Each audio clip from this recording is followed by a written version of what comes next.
This is the Dallas Morning News.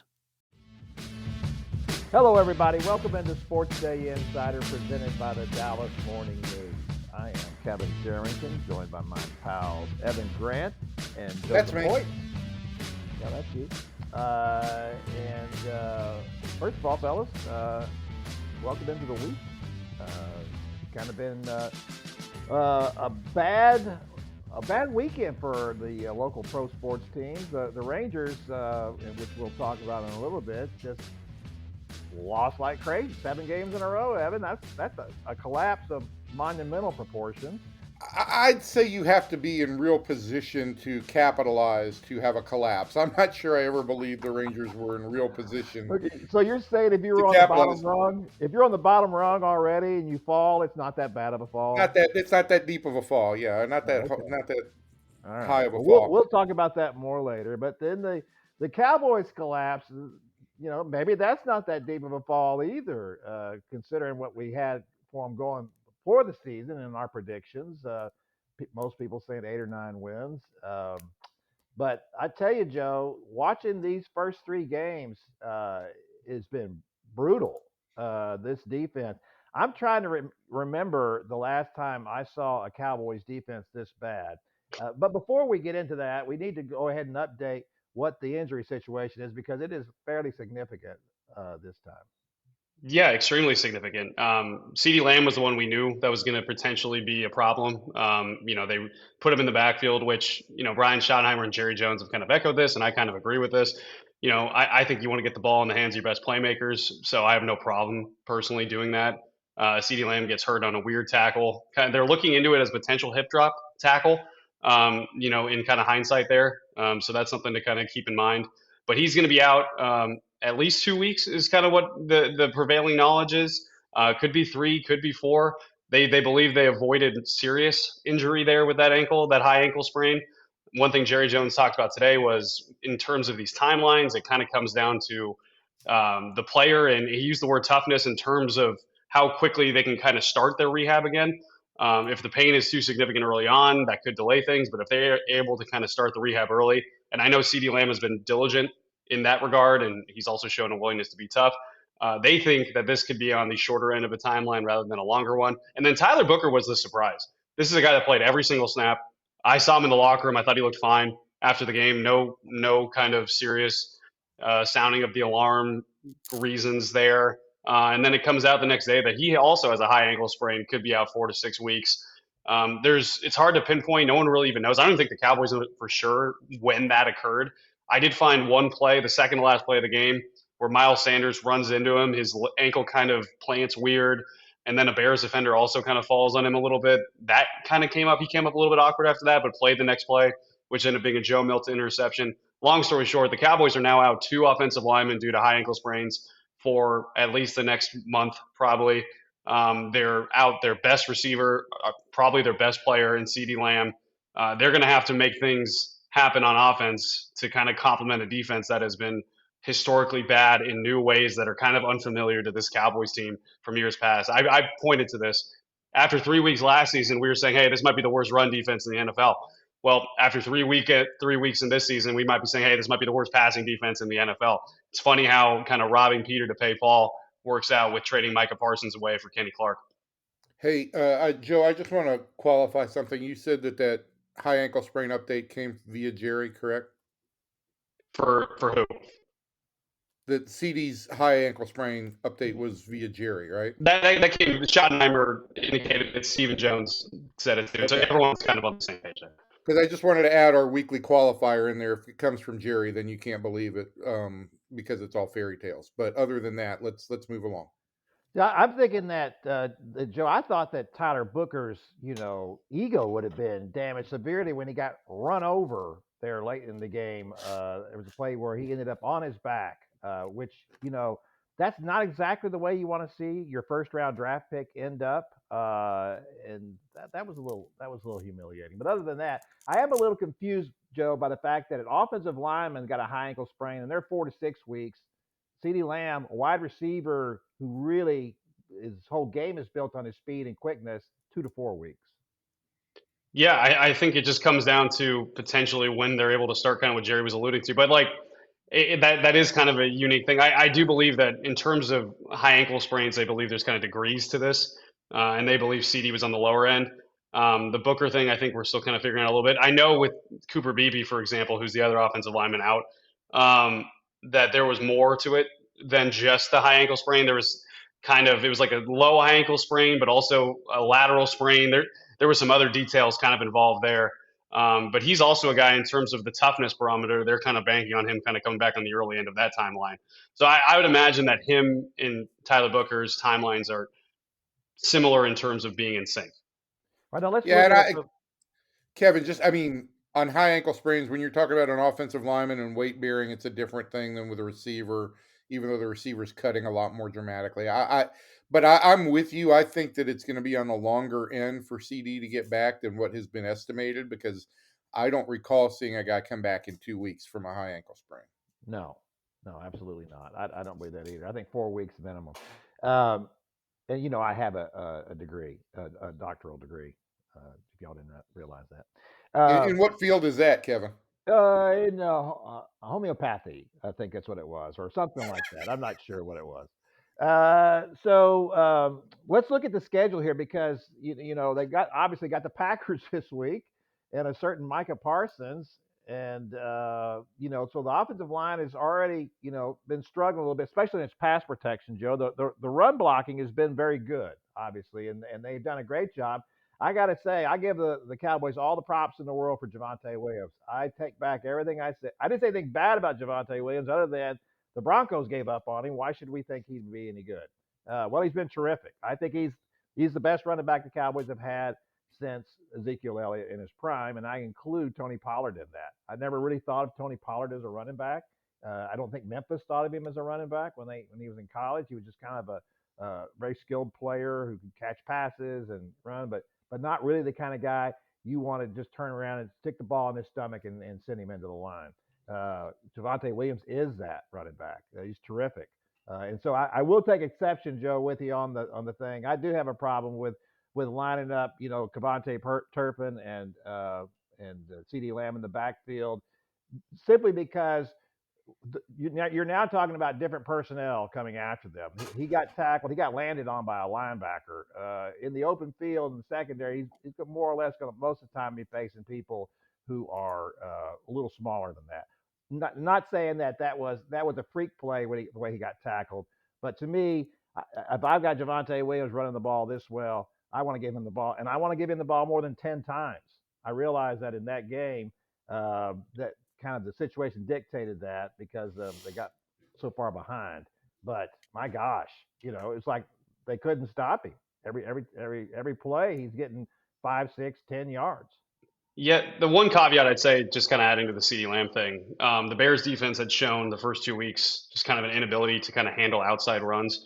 And one thing Javonte Williams has been fantastic at is yards after contact, but mostly kind of inside prevailing runs, powers, kind of things with pulling guards.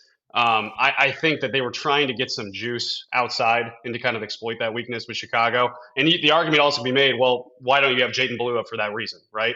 That is in terms of the speed capability, that's someone you want. They haven't seen enough from him yet to kind of say, hey, we're going to put you instead of Miles Sanders. So they were trying to replicate that, I believe, with CD. Again, risk reward, I do think there's an argument there, but I think free play kind of makes things kind of look at that a little bit differently. But Javonte Williams, to your point, Kevin, has been fantastic. The one thing I wondered when they signed him, because he wasn't good the last 2 seasons coming off the ACL. Denver said, hey, thank you for your service. We'll see you later. But his rookie season, he was fantastic. And I was trying to kind of figure out why that was. Was it just an ACL thing? Was it just, hey, he hasn't been the same version of himself as his rookie season? The one thing I noticed was if you look at the Bears offense before Sean Payton, that was the case his rookie season, the Broncos, and after, there was a lot of similarities to what Brian Schottenheimer likes to do and Clayton Adams like to do in his rookie season in terms of kind of some of the power run games and kind of running up the middle. I think this offense is better suited for him. He had 61 yards after contact last game, so he was averaging over 6 yards a carry after contact. He is a bowling ball. He's tough. He wanted to go to college as a linebacker. He didn't want to play running back. But college just told him you were too small to play linebacker. And you can see that physicality and that willingness to kind of bring impacts in his game, as a former linebacker, now a running back. He's someone that I think could be a key factor in this game against the Packers, because the one thing the Cowboys have been peddling since the Micah Parsons trade is this idea that they were never going to win with Micah Parsons because they couldn't stop the run. And how do you get rid of a good, or kind of eradicate a good pass rush? You run right at it. And I think that that's going to be one thing they're going to try to do in this game, is send Javonte Williams right after the places where Kenny Clark used to be and where Micah Parsons lines up. So tell me this: who's going to block Micah Parsons? In terms of the edge, I think he'll have a great insight on how to handle Terrence Steele and Tyler Guyton, who have struggled in pass protection. And this is going to definitely be just the glass 3/4 full look, at this. But Tyler Guyton hasn't been taking strides. He's not as bad as he was last year, but right now he's still someone that Micah Parsons could have a great game against, frankly. Yeah, I don't see him. That's just the problem, is that Terrence Steele has always been a run blocker first, right? Not his pass block was not his forte. And Tyler Guyton is, he had a complete whiff in the game last week. And that's the thing here in this market. We're used to Hall of Fame caliber play at left tackle, right? I mean, it has been phenomenal. So to come down from that to this, I think at some point here, if Tyler Guyton does start picking things up, I know they love Tyler Smith at left guard, but I tell you, I think that you're going to have to keep your quarterback upright. So let's talk about that a little bit, because of what happened last week and what the Cowboys want to be in their offense. We know that Ryan Schottenheimer wants to run the ball and he wants to take shots downfield. Well, in the game last week, everybody's talking about why didn't they take more shots downfield? Well, to me, it was like the Bears know they can't run now, right? Because they're 17 points down here in the third quarter, so they're going to have to throw the ball. Well, we'll just drop two guys deep, right? We'll drop our safeties, and then that's that. So to me, it's like I don't want Dak throwing the ball downfield, in those situations when there's nothing there, right? No, yeah, you don't, and it's just, it wasn't there. I mean, I talked with, this was my column after the game, was centered around this idea. Once you lose CeeDee Lamb, what happens? Well, that was a guy that was going to be double covered, and the Cowboys game plan for this to be double covered almost every single pass play, right? So by losing CeeDee Lamb, you not only lose your star player, you're basically giving the Bears another cover guy to go out there and say, hey, we're going to kind of handle this zone coverage a little bit better, and that's what they did. I talked with Kevontae Turpin with us after the game. He's like, all they were running was too high man and deep cover two. Like, they were just saying, hey, we are not going to get beat deep. We're going to let you dink and dunk to Jake Ferguson. And that's why I think you see a game where he has 13 catches for just over 80 yards, because that was the only option there. I know George Pickens is a guy that if he's covered, he's not covered, but there was nothing there. And add in the fact that, the offensive line was allowing pressure. Dak Prescott didn't have a lot of time to do it either. I think that's going to be their biggest challenge this week is how do we kind of get out front early? How do we control the ball? How do we bring some of these safeties and linebackers up by running the ball and then doing play action off of it? And that's the only way I think you're going to kind of alleviate the loss of CeeDee Lamb. I would expect them to run the ball a lot. I was talking with Brock Hoffman after the game, or actually yesterday, and he kind of told me, he's like, hey, I thought we were doing a really good job moving the ball, like moving guys off the line of scrimmage in the running game, and clearly the numbers showcase that too. But when the Bears come out and have a 19-play drive that takes 10 minutes off the clock, and next thing you know, you're down by 3 possessions, you can't really afford to run the ball as like they wanted to. So I think that's going to be a big emphasis this week, is getting out in front and sticking to the run. All right, I've got one question, and then I'd like to look at the schedule going forward. And I know this is kind of piling on, but what does this say, Joe? I mean, I know you had written a little bit about Eberflus, facing the Bears, where he had coached for a while. But what does it say about his particular set of skills, that he knew that Bears personnel as well as anybody and wasn't able to potentially scheme any better against that group? I think it's a great point, and I think it kind of goes back to the idea that one of the things that they talked about when they traded Micah Parsons was, hey, you can't scheme run defense, but you can scheme pass rush. And you even saw early on in that game, they ran 2 pressures in the first 3 plays, which was very uncharacteristic for Matt Eberflus defenses. And that resulted in a TFL and a short dink and dunk pass that led on third down that led to an early punt, 3 and out, right? I think that they kind of got away from that. But I'll say this about the Matt Eberflus defense right now. It is kind of a disaster of epic proportions so far, to be honest with you. I like it. Kind of a disaster. Maybe not a complete disaster, but you can eliminate the kind of in that. That was me just thinking of the right words to say, because it has been an epic disaster. I watched film after this game, and you go look at the DJ Moore touchdown. I think this is probably the best example of this. And you can't tell if they're in man or zone, to be honest with you. Like, you have guys that are running man coverage concepts. And I know in zone coverage, you can have vision zone, which is looking at the quarterback the whole time, right? And then match concepts where you have guys running, kind of matched up in similar man coverage things. There were guys running across the field with other guys doing vision zone on that play where you don't know what they're doing. And I think that's the biggest problem. There's so many of these zone coverage busts right now. Take out the Trayvon Diggs and touchdown that he allowed when he slipped and tried to do jam coverage, which Schottenheimer, by the way, kind of alluded to this. He wasn't supposed to be that tight in press coverage. If he was the only one in press man on that one, everyone else was far back. It was 3rd and 8. Next thing you know, he goes press man, does a jam and bail concept, slips and falls. Next thing you know, easy 35-yard touchdown. I think Jerry Jones used the word perfect storm with this defense right now. And I think that that's kind of a good way to encapsulate it, because everything you could think that could possibly go wrong with this pass defense feels like it's going wrong. Zone defense, in the words of Jerry Jones, is supposed to be a safe defense. They are giving up more big plays than anyone in the NFL outside Miami.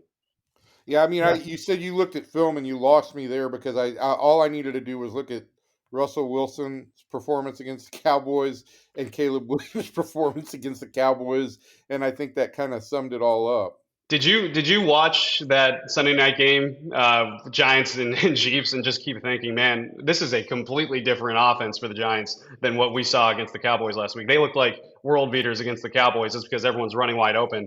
And the Chiefs said, hey, we're just going to just stay back and not let you beat us with Malik Neighbors deep. And that kind of worked. I guess we can say this, right? They held Scatteraboo to a decent amount of yards. Don't be knocking Cam Scatteraboo, pal. The Cowboys you love your Cam Scatteraboo, boy. I think the Giants love him. He's been one of the most productive rookie running backs in the league so far. Yeah. So Joe, on that point, you retweeted something, and I saw that, and I noted in my newsletter this week that Russell Wilson became the first quarterback in NFL history to throw for fewer than 200 yards in one game, for over 450 in the next game, and then under 200 yards in the next game. First time in NFL history that's ever happened. Yeah, it's insane. And honestly, it's indicative, another kind of strike against the Cowboys right now. Russell Wilson's not even their starter anymore. They're moving to Jackson Dart, to be the starter moving forward. They announced that today. And so I think that's just another kind of damning note against Matt Eberflus' defense so far. And I guess the question moving forward is, can it be fixed? Is it scheme? Is it personnel? Brian Schottenheimer said changes are coming. One thing they're doing this week is they're doing some self-scout, which means that the offensive guys are going to kind of look at defensive film and be like, hey, this is how we were going to attack you. To be honest, I don't know how much that's even needed, because you just got to look at some of these guys running wide open. I even think, too, there was one play that I posted where I just think in this zone concept right now, in terms of what the players are doing, they are communicating, they are doing these things. But because I think there's a lack of disguise in their concepts, I think offenses know, hey, if we can read before the play, this is going to be some cover 3, or this is going to be quarters, or it's going to be cover 2 on this side, cover 4 that side. Like, I think that there are plays that you can run to put guys in precarious positions. They did a play on 3rd and 2, ended up setting up the Cole Kmet touchdown right before the half. And this was a 17-14 game at the time, where if you get off the field here, get a stop before halftime, you might even get a field goal from Brandon Aubrey and tie this thing going into halftime. Instead, they have their corners about 8 yards deep on 3rd and 2, their outside corners. And then they motioned into a trip set on one side that put Reddy Stewart in a tough position where he had to kind of debate, okay, do I go to the outside kind of just out route they have, or do I kind of stay with this inside route? He gets caught in the middle, decides to stay at the inside route. Next, Rome Odunze is wide open, no one around him, gets a 13-yard gain that ends up setting up a touchdown before the half that changes the game. All right, I gotta let's say let's too. move into this. You want to move into the schedule, Kevin, or did you have another No, question? real quick, I want to do one thing more about the defense. To me, too, Joe, I don't. Kenneth Murray and Jack Sanborn playing, linebacker for you. They can't cover anybody. They rack up a lot of tackles, but they're not covering anybody and carrying these guys back to the secondary either, right? Yeah, 100%. And my thing with Kenneth Murray, just kind of my perspective, is I see a guy who's incredibly fast that likes to read incredibly fast too. Like if you look at that play action touchdown to Cole Kmet before the half, wide open, right? And again, with some of these zone coverage, they've been so bad in zone coverage that sometimes it's hard to pinpoint exactly who was wrong or who was kind of at fault here. But that Cole Kmet touchdown, it was a play action, and you have Kenneth Murray reading play action right away and sprinting down in the line of scrimmage. Next thing you know, Donovan Wilson's kind of is not there, and it's a wide open touchdown for Cole Kmet. I think right now you can look at every layer of this defense in terms of the passing game and find problems. Their best pass rusher so far has been Kenny Clark, and that's not what they traded him. Traded Micah Parsons and got him to get. Frankly, their edge rushers have not supplied anything in terms of pass rush. They have 3 sacks combined through the first 3 weeks, and we talked about this before the show. But if you have a pass rush, this is something that can hide up some of these inabilities in the secondary. And right now they don't have that. They're going to have to scheme it. I think they're going to have to send more pressure. They're going to have to go against the Eberflus grain in order, I think, to handle this Packers offense and get a win. All right, I want to move into the schedule now because I've taken a look at the rest of the schedule, and 3 games in, they're 1-2, and we heard Jerry Jones say that this is still a playoff team in his mind, which we know we can't believe anything Jerry says, but um, I've got 4 more wins, guys. That's what I've got. I've got them going 1-1 in this stretch against the Jets and Carolina, both on the road. I've got them winning 1 of 2 against Arizona and the Raiders on their back-to-back Monday nights around the off week. I've got them winning maybe 1 of 2 against Minnesota and the Chargers, even though the Chargers are playing really well to start this year. And I've given them the Giants win on the road at the Meadowlands at the end of the year. I don't see any other wins. That's a 5-win team. That's fair. I think all those games you pointed at, I mean, they're going to have to do things that surprise us based on their current trajectory. And to be honest with you, I don't think there's a lot of hope right now in terms of them actually pulling off those kind of surprises. And I know it's the 3rd defensive coordinator in 3 years, right? Because I think their offense has been good actually. And I think they actually have enough pieces without CeeDee Lamb to kind of get by offensively. I think if they stick to the running game and kind of keep that going the way Javonte Williams is running the ball and the way that their offensive line is designed, they're going to have some potential to score points.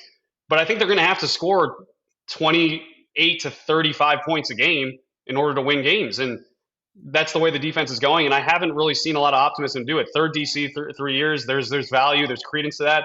But it's not an excuse, as Jerry Jones said today. And they just look lost. You wonder if they look so lost that if one thing changes, that maybe there is kind of a bigger room for improvement because of that. Like if literally they just get on the same page, which I don't think they are, that maybe this can kind of open up things and limit them. If maybe they start scheming pass rush, maybe that can help hide some of the inefficiencies or the deficiencies in the secondary. They got Josh Butler coming back soon. Savone Revel's coming back soon, ideally. They have some pieces. Deron Bland is trending towards playing this week. There's some things, but I find it hard to believe that they're going to surprise us, to be honest, at this point. Here's the thing, Joe, for me, and I thought that this game was a microcosm of all the Cowboys' problems. I did after the Eagles game think, wow, now this offense is pretty good, and then Dak played well the next week as well. But Dak is at his best when he's got a running game. He's a play action quarterback, and when he has the pieces, and when it was all there, it all looks great. Tom Brady even mentioned that when he gets all the pieces around him, he's really good. He's a top 10, 15 quarterback. But as you said, the problem is that it's hard to beat anybody with a running game to try to score 30 points a game, 35 points a game. As you said, and this team is going to give up 30 points a game. There may be a couple of times they don't do that, but the way this defense is playing right now, that's going to be the issue. That takes them out of the offense they want to play. And I think, and to me, that's the problem is that I don't see any hope for them because the defense is so awful that it's going to require Dak to throw the ball 50 times a game, and his track record is such that it shows that the Cowboys don't win when he does that. And if he's got to throw that, if he's got to sit back there and try and throw that much, it's going to expose him to potential hits. And we know that Dak at this point in time has he's fragile. I mean, there's no other way to say and it. they can't protect him. The tackles, they're not good pass blockers, so they got to get Kevin, the ball out fast. Is 5 wins accurate?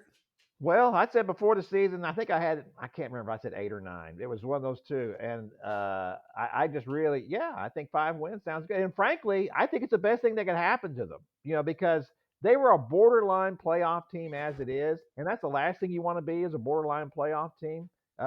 You need to go in the tank here and get yourself better draft position and utilize these picks. If Jerry's talking about he can make 5 players out of that Micah Parsons trade, he needs to make about, I don't know, 10 players out of it at this point. Yeah, I think a top 5 pick is not out of the question, but I think it could do wonders for them. The guy I just kind of keep coming back to is Caleb Downs, the safety from Ohio State. I think that guy is a multiplier in terms of his impact. That's someone early on, Cowboys fans, I'm watching as a potential top 5 pick and someone you should probably want because he's a guy that can fix a lot of mistakes, and I think right now they have a lot of holes in their defense. Oh, they do. No question about it. All right, Joe, that's going to do it. We appreciate you taking the time. There's a lot of stuff going on with this team, a lot of stuff to talk about, and a lot to cover. And none of it good. An hour talking about all that, but none of it good. None of it's none of it's good, man. I don't. I will say one last thing, one last question, Joe, and then just give me a short answer on this one. Do you really think that Jerry thought the team was going to be this bad going into this season? No, I don't think he thought so. No, he never thinks so, though, right? That's the problem with Jerry, and I've written this 1,000 times. His worst quality is his optimism. He always thinks everything's going to work out, and that's the problem. You have to prepare for the worst, and Jerry never does. It's a mess. All right. Thanks, Joe. We'll see you in 2 weeks. We'll have Calvin on next week, but we'll see you back in 2 weeks, okay? Sounds good. All right, so the Rangers, as we discussed earlier, gone through an end of the season. I think 7 losses in a row after they were playing pretty well there and got themselves back in contention. They'll lose 7 games in a row. I mean, it just kind of sums up this team, doesn't it, Evan? I mean, I said in my newsletter the other day, it's like the Rangers this year, following the Rangers is like driving behind somebody who keeps tapping their brakes all the time, and you, for no reason. And the next thing you know, everything you're going along really smooth, and the next thing you know, you're in their back seat. And that's what this Rangers team feels like to me. I don't know that I've ever seen a team that could play well for a while and then play so poorly for a while. And I guess the question for me I want to ask you straight up top is this a reflection of Bruce Bochy getting the best of what this team is, and so therefore a great reflection on him and his managerial abilities to coax this out of a team that's really not that good? Or is this more a case of a team that, just severely underachieved and not a good reflection on the manager? Yeah, I mean, I don't look at this team as a reflection on Bruce Bochy so much as I just look at it as a reflection on the talent here. That look, Jonah Heim has gone. We've been over this, right? Jonah Heim has continued to regress. Adolis Garcia has continued to regress. The guys who have been here, with the exception of Corey Seager, have all kind of continually regressed since the end of 2023. And I think it's more a personnel issue than it is anything else. Now, could Boch insist that these guys play small ball? Yeah, but I don't think Adolis Garcia is going to be any better of a small ball player than he is as a big swinger. I just think that the personnel does not fit. And the thing for me that the Rangers have to do this offseason is they have to become more disciplined at the plate. They are just not smart hitters, is the only way I can sum it up. I want to take it a step further than that, because if you watch the teams that come through, and I don't see a lot of National League teams, because basically I just watch the Rangers. but when teams come through here, they're just full of athletic guys, guys with speed. And on this team, other than the outfielders and Simeon, who's running? You know, you got you're slow at third, you're slow at short, you're slow at first, you're slow at catcher. I mean, and almost epically slow at those positions. Unathletic guys to boot. And then it's not like the outfielders are speed demon. I mean, even Adolis here at the end, he was not a speed threat anymore. So that No. left you basically with three guys who were running out of that entire lineup. And so when the I think that this calls for just a rethinking of everything. Chris Young seems surprised this year to learn that the ballpark now is a pitcher friendly ballpark, right? It's no Yeah, longer. and nobody's come up with a reason to explain that. No, nobody has. And so, but to me, you got to play with realities, right? If this is what it is, even a guy like Wyatt Langford, to me, Wyatt Langford, and he may end up being a 30-30 guy. And if he is, then that's terrific. Then that's everything you could possibly want from him. But, to your point about to me, in plate discipline is also just go with the pitch. Wyatt's trying to pull everything. I mean, he's taking pitches on the outside corner of the plate, and I guess he's so proud of his batting eye that he thinks he's going to get that call all the time. But how about just poking that ball to right field, with two strikes? I mean, I need to see more of that. I need to see guys not only just, being more discerning about what they're swinging at and not hacking so much, but I need guys, that's what we talked about with Cody Freeman all along, right? He's determined. This pitch, if I got two strikes, I'm going to right field. And I see that on occasion. Adolis has done that on occasion. Josh Young has done that on occasion. And they do it occasionally, but they don't do it all the time. It just ought to be an automatic, right? I just feel like there is a tremendous lack of self-awareness amongst these hitters, and I think the Rangers need to have some really blunt exit interviews with some of their players, in particular Jake Berger and Josh Young, two of the most indiscriminate swingers on the team. Berger, we're talking about a guy with a 270 on base percentage. A 270 on base percentage. They have 6 players with 200 or more plate appearances and sub 300 on base averages. They need guys to reach base. And I went back last week and I looked at when this team took 4 walks, what their record was. When they took 4 or more walks, they're a very, very good team. And they just refuse to take them. They refuse to battle pitchers. They think they're going to slug everything. Still 155 games in, and they're just not. So they're going to have a real come to meeting with these players about, you guys have to be a little bit more self-aware. You've got to understand that you can't drive everything. Well, I'm just going to wonder though, because look what they did with Josh Young. They sent him down. They embarrassed him. Sent him down, brought him back, sat him. During games when he was here, and he still doesn't do it. And so to me, it's like it's not. He's not a kid. He played in college. He came up. He's been around. He was an all-star. He's been on he's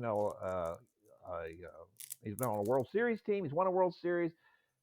All of that to me says that maybe this is just who he is, and this is who he's going to be. And I think maybe that's a real part of the calculus right now is that they've got to consider that, and that would not surprise me if the Rangers are willing to potentially include him in a deal this offseason, because I think that they are getting to the point with him where they're like, either he's stubborn or this is just who he is. yeah. Well, these will be the decisions that have to be made because, and then of course the bad part of it too is the team that carried them all year was their pitching. Well, how much longer is that going to happen? Because Tyler Malley's not coming back, right? I would highly doubt it. Yeah, is Nate Eovaldi going to come back? Oh, Nate Eovaldi's here on a 3-year deal. Oh, that's right. He's on a 3-year deal. So I mean, the only way Nate Eovaldi doesn't come back is if the Rangers say we're going to tear all of this down and trade everybody. And but Chris Young is not doing that. I don't believe he would do that. No. So you're going to have a rotation. Look, I think your rotation is going to be in pretty good shape next year with Eovaldi, DeGrom, Jack Leiter, potentially Jake Latz. Cody Bradford should be back in the middle of the season. And I'd like to see a start from Jose Corniel in the final week of the season because he's pitched really well after coming back from Tommy John surgery. He was their minor league pitcher of the year in 23. I'd like to see him make a start too. And I mean, we haven't mentioned Kamar Rocker, but I think that there's obviously room for growth for Kamar next year. Well, and I would rule out the possibility for Kamar Rocker at some point as a closer. Would you? No, I think that that's certainly a potential possibility for him. But Yeah. I think you're going to exhaust all opportunities as a starter before you move him into that role. I think that Chris Young's big goal in the offseason is going to need to be we need to rethink our offensive plan and what we are and who we're trying to be. And I just feel like, especially if your pitching is this good right now, and I think the pitching will always be good under Chris Young. I think he has an understanding of it. Obviously, having been a big league pitcher, they seem to have turned a corner in the organization, which is a crazy thing to say after all these years, but they seem to have done that. And you're playing in a pitcher friendly park. Well, then play to that. If you know you don't need to be beating people 10-3. You know that they've shown that if they can score 4 more runs, they're pretty good. And I think you can get 4 more runs if you've got Corey Seager playing. 140 games, which I don't know if that's unreasonable to think he's ever going to do that again. Well, this will be the third straight year he hasn't. So I know. So maybe that's who he is too. I mean, that's part of the issue involved in that. And yet he still put up what 6.1 WAR. yeah, So he's still a terrific player when he plays, and he makes an impact on the team. But there was not enough guys. I think who was second in WAR on this team is Wyatt Langford, like at 3.1, something like yeah, that. yeah. In the And threes. Simeon's third. So. And Simeon's third, and then all we're Well, talking about is how among position players, yeah. among position players about how poorly he's played this year, and who are you going to replace him with? Because I have to tell you, I think and we've talked about Josh Smith before, and obviously he's a nice player, and I like Josh, but it just seems to me that he wears down at the end of these seasons, being forced to play as many games as he's played. He's just not an everyday player. I don't feel like. I think I believe he's a championship player as a utility guy used between 350 and 400 plate appearances, absolutely. measured out over the course of the season. I agree As with an that. everyday player, I think he's not a championship player. Doesn't mean you can't win with him playing every day, but I don't think he adds championship value to you. Yeah. I think the biggest thing that Chris Young has to consider as he pursues what need to be some offensive changes going forward are how measured he is in all of this. The one thing I think that I think it's possible that in the way they kind of tried to address the offensive thing this year, they looked so much for slug, slug, slug, and guys who hit fastballs that maybe they did overlook the on base component a little bit. I think that's a little bit cloudy because Jock was supposed to be an on base guy and got off to such a horrible start that it never really was going to happen.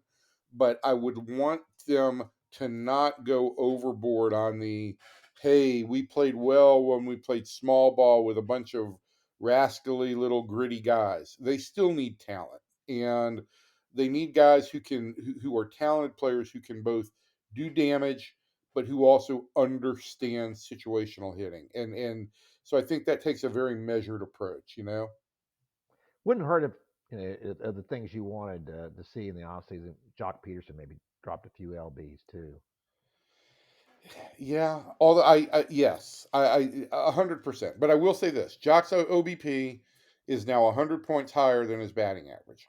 It's still none of it's acceptable, but since he's come back from the injury, he's certainly been a an adequate player. But yes, to say all of that, you'd love to see Jock a little bit more slimmed down, and you'd like to see him next year bring his gloves to the field because you're going to need to use him occasionally at first base or in the outfield to get Corey Seager some DH days, I think.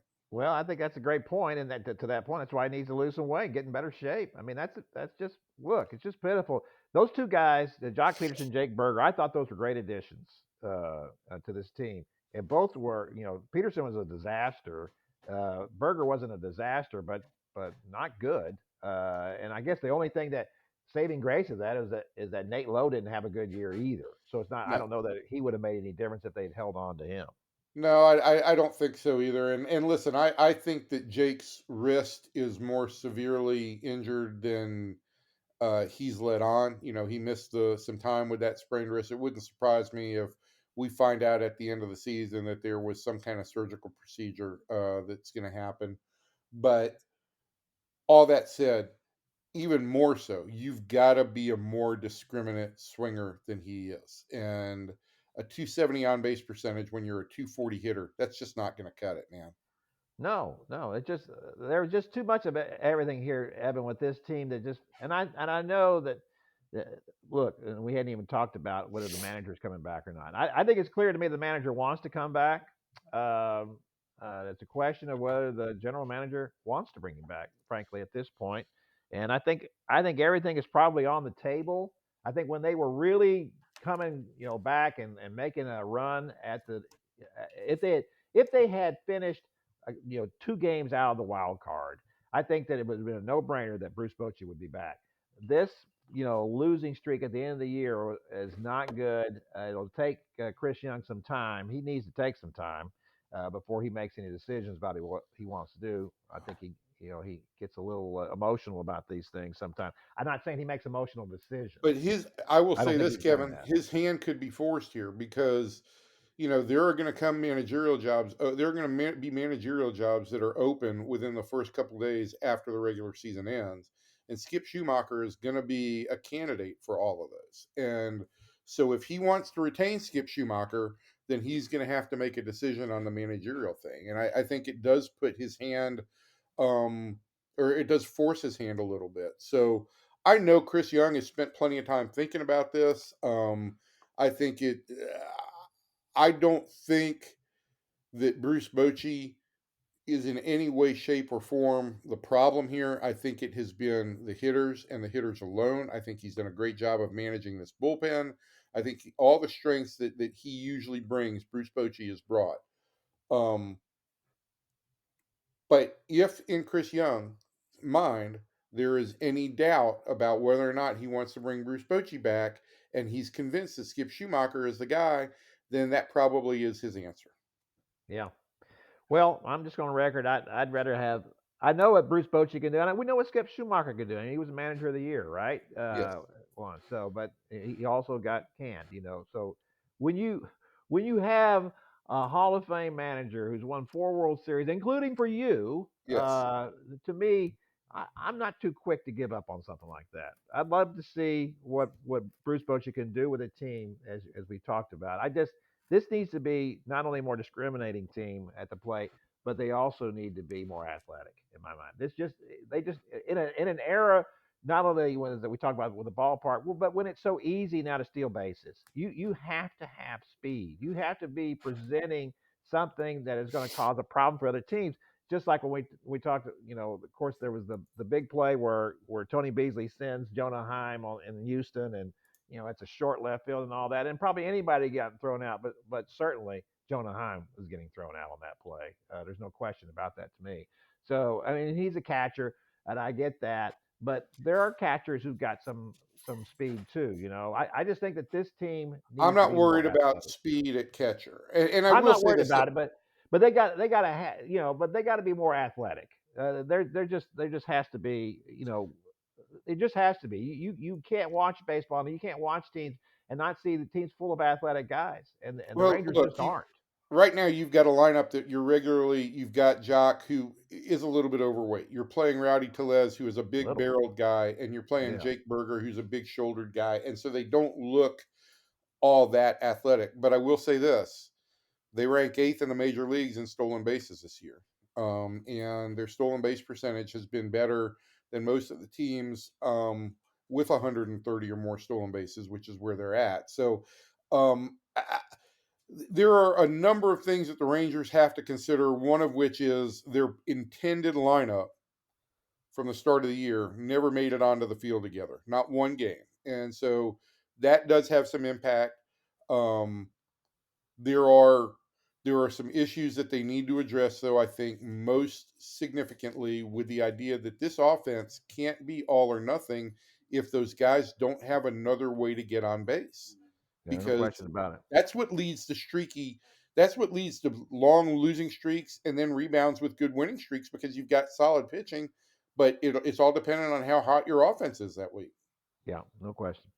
All right, that's going to do it for the Rangers segment of our podcast. I want to get over and talk some college football here. As we were taping this on Tuesday, the news was released that Mike Gundy is fired at Oklahoma State. That's not a surprise. They're off to a terrible start, and they had a terrible season last year. But if you know anything about Oklahoma State football history, Mike Gundy is far and away the greatest coach in the history of that program. I think at one point, 19 winning seasons in a row, and they were awful in the last century before he got there. Just a miserable program. Propped up every once in a while by the likes of people like Jimmy Johnson, who had some success there, and there were other people who had some success there, but they didn't last for very long. And if you've seen their facilities and what they had to deal with, uh, and then when you take consideration that Mike Gundy was also a great player at Oklahoma State, that I'm sure that there were people who felt like this was going to be hard to do, even though Mike's not the most likable guy either, and that probably didn't help him any. But it was time for him to go. As Dabo Sweeney may be on his heels here at any moment. We'll see what happens there. You're seeing quick triggers more and more often now in college football, where coaches getting fired early in seasons, and that used to never happen. Sometimes they would fire a coach at the end of a season, but rarely after 3 or 4 games. And now that's happening more and more. So that'll be big news here to see who Oklahoma State goes after, to replace Mike Gundy. That's a you know that's not a easy place to win. You ever been to Stillwater, Evan? I have not been to Stillwater.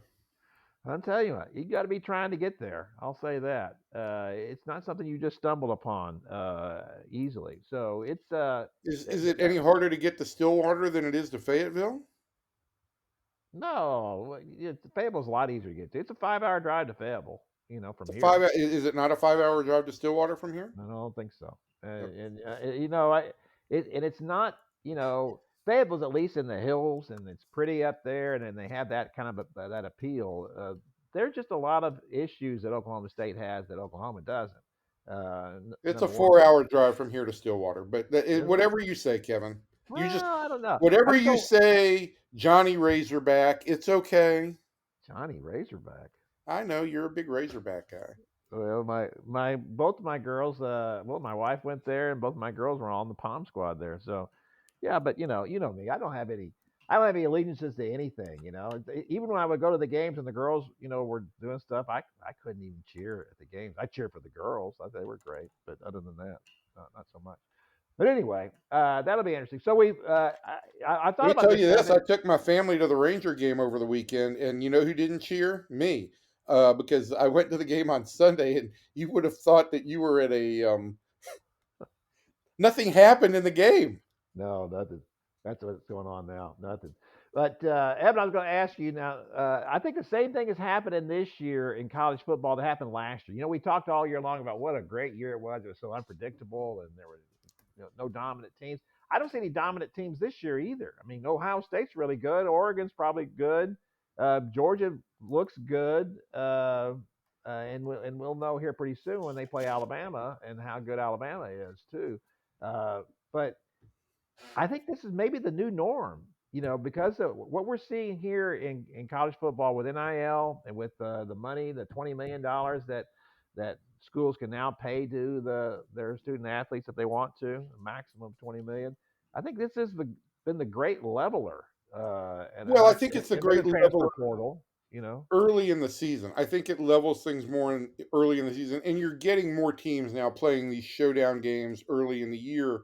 But look, the thing with NIL for me, Kevin, is you're moving in and out whole rosters, and there's some time to acclimate and adjust. And I think it's going to be on teams that are able to adjust the quickest and acclimate and work together.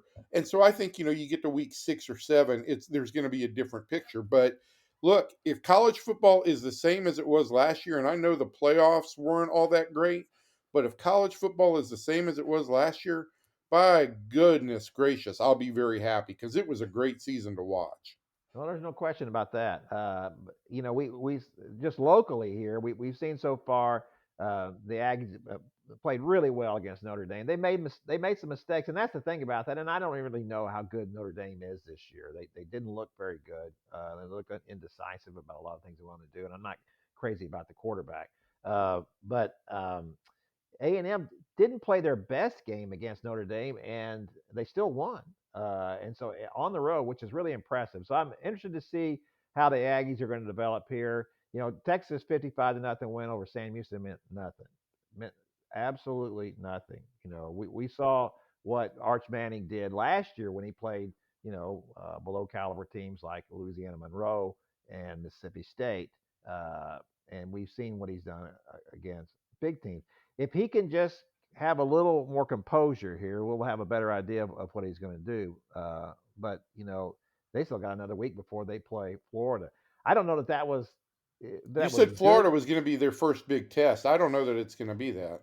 No, I don't know that either. You're playing at Florida, and that's a little bit something. And so that we'll see. I mean, it's better than the teams he's been playing since they lost to Ohio State.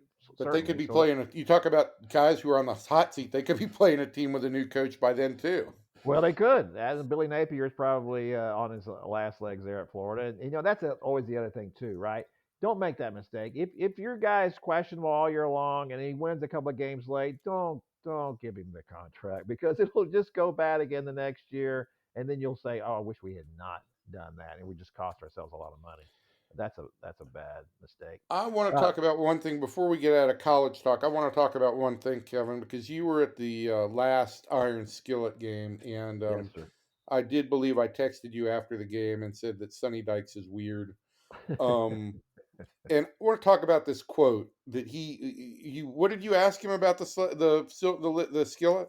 My point was that there's been 3 skillets that we know of in history, right? And that's just the ones we know of. Who knows how many there have really been? But they haven't taken good care of them. It's a lot like John Blake and the Silver Boot, as we remember once after they had played in Houston and they won. John just dumped it into his trunk, right? And when he got to back to Arlington, he pulled it out in pieces. So That was the glass that was the version. glass trophy. Yeah, it's like that's who you want taking care of your fine china, right? It's John Blake. That was they've since moved to a silver trophy. So yeah. So he could just bang away on it. But I believe So that was the question I asked after the press conference. Was that so? I mean, so basically, you've got this trophy now for eternity. So what are y'all gonna do with it? And he said, "I'm gonna take a sledgehammer to it."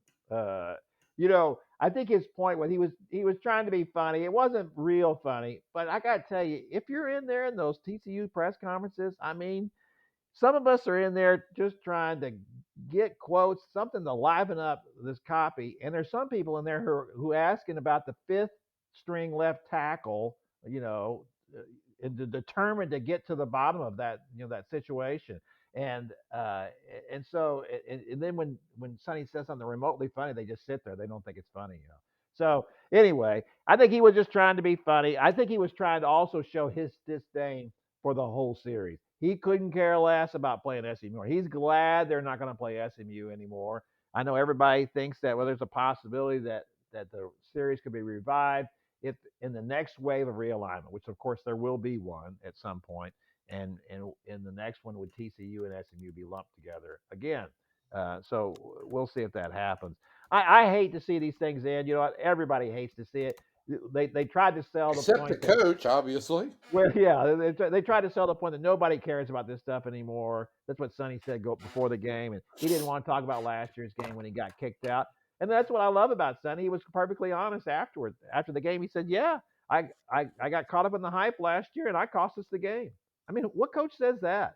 I thought it was good that he did, and he admitted it. And then the fact that they had a record turnout in their student section, more students came out for that game than in any time in their history, which kind of suggests to me that the students were into the fact of that. And then one of their best players, Eric McAllister, who caught 3 touchdown passes, should have had 5. Got ripped off by one by the refs, and one when the SMU player stole it right out of his hands in the end zone.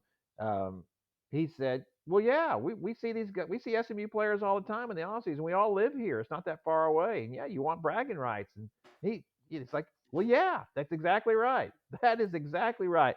But they were trying as hard as they could not to say that before the game. So yeah, it does mean something, and that's good. I'm glad they finally all realize it. It's a shame it won't happen anymore because I got to tell you, how many games is SMU going to play now against people here that you really care about? Obviously, you care about playing Clemson and playing Miami and playing Florida State. Yes, those are all great games, but they're not rivalry games. You know, and the games they're going to replace SMU with on the schedule is going to be like Stanford and in southeastern Louisiana and Duke and who cares? I mean, Duke's already on the schedule, but I mean, it's just ridiculous to me to think that that wasn't a question of personality. It's just a personal decision, not a professional one. Well, and who's TCU's rival if not SMU? I mean, Baylor. Baylor's a rival. I mean, the funny thing is that's even an older rivalry than SMU is, and it was called the Revivalry because the two Christian schools. And it's a good one. It was really good when Art Briles was at Baylor and Gary Patterson was at TCU. Two coaches are a little bit off kilter a little bit, and both of them very good coaches, very good at what they did on the field anyway. So yeah, it was a big rivalry for a few years because of that, uh, and it still is. So that's a rivalry. But this was you're right down the road from each other. I mean, it's 40. They're 40 miles apart. There's not a lot of that in college football, right? Or they're that close. There's just a there's not, and handful. they're not that close, and they should play every year, and they should play in an event type of game, or maybe not. Maybe on campus is better for those two, But anyway, those two should play, and it was just disappointing for me to hear that Sonny thought that it was a good thing that rivalry was ending. Yeah. Rivalry games ending is never a good thing. What was the best thing about Texas joining the SEC? Is that they're going to play A&M again. Speaking of which, when we'll end with this, they came out with the new 9-game schedule the SEC came up with. They said that all right, these are the permanent rivalry games inside the SEC, and so they got it right with Texas. With Texas, they're going to play every year. They're going to play Oklahoma, and they're going to play Arkansas, and they're going to play A&M. So that's perfect. All the 3 of those games. But and I'm sure there's a mathematical formula why they couldn't have done this. But A&M and Arkansas, their permanent rivals were Texas, LSU. And LSU, okay, I get that. That's pretty good. And Missouri. I mean, who cares about beating Missouri? Nobody. But Why you've is that a got, I mean, rivalry game? but you've got to have that's like Georgia's. I think on Georgia's got South Carolina, Florida, and Auburn. But yeah, I mean that you've got to if you're going to have 3 teams on there, one of them's going to, in some cases, one of them's going to be forced a little bit. Well, but that's my point is that now maybe I'm not good at math. That's why I majored in journalism. Why couldn't all 3 schools just play each other? That's their main rivals, right? That every year we're going to play. Each of us is going to this old Southwest Conference trio is going to we're playing all of each other every year. That's a better rivalry than any other. The LSU Arkansas one is kind of coming around a little bit, and certainly A&M and LSU that used to be a rivalry a long time ago, back in the Billy Cannon days. And so because A&M used to get some good players from Louisiana. I think it's more So, about who are you going to make rivals for Missouri. well, yeah, exactly. So, I mean, but that should be a permanent thing, and it's very interesting to me that they got it right for Texas. And doesn't it seem like in the end that Texas still gets what it wants? I mean, that was the whole issue for everybody leaving the Southwest Conference, or certainly was A&M for leaving the Big 12. Was that man? We're tired of Texas always getting its way, and in the end, Texas still gets its way. It is an amazing thing that still happens, and I'm sure that very aggravating to A&M and lots of other people. But we'll see what happens this week. This is still kind of another a little bit of a bleak week in college football. After that, we had the flurry of big games, and now some not so many big games this week. We'll see what happens in some of these, especially You like got A&M Georgia, Auburn. Bama this week. You got Arkansas, Notre Dame. Yeah, and I don't expect Arkansas losing to Memphis last week. My gosh, what a horrible loss that was for them. Speaking of coaches getting fired there, I think that that's going to happen. That trigger will get pulled at some point. And then I have to think about, and I can't remember what Rhett Lashley's contract situation is at SMU, but he's an Arkansas guy. Would he be attracted to that? You know, maybe not. It's certainly not as an automatic as it was before SMU got into the ACC. But if I was Arkansas, I'd sure think about it, about hiring him. They need that program needs a coach who's going to give them some offense. They need some entertainment. That's their in Arkansas, the Razorbacks. That's their entertainment. That's their program. So it helps when it's a little pass happy. And the other two big games this week are Ole Miss, LSU, and Oregon, Penn State. And with that, I think we should get out of here. Yeah, I was going to say one quick thing about that. Ole Miss, LSU. I picked Ole Miss in that game. I don't believe in LSU yet, and maybe that's because I just don't like Brian Kelly. But Speaking of the choir here, that's right. All right, that's going to do it this week. We appreciate you taking the time to come in and listen with us for a little while. I'll be back next week. We'll find out how much worse it can get for the Cowboys, and maybe if narrator's voice, a lot worse. a lot worse. And maybe if a decision gets made, on the manager for the Rangers, and see if Bruce Bochy is going to come back or not. So from everybody in here to everybody out there, thanks, and we'll see you next time.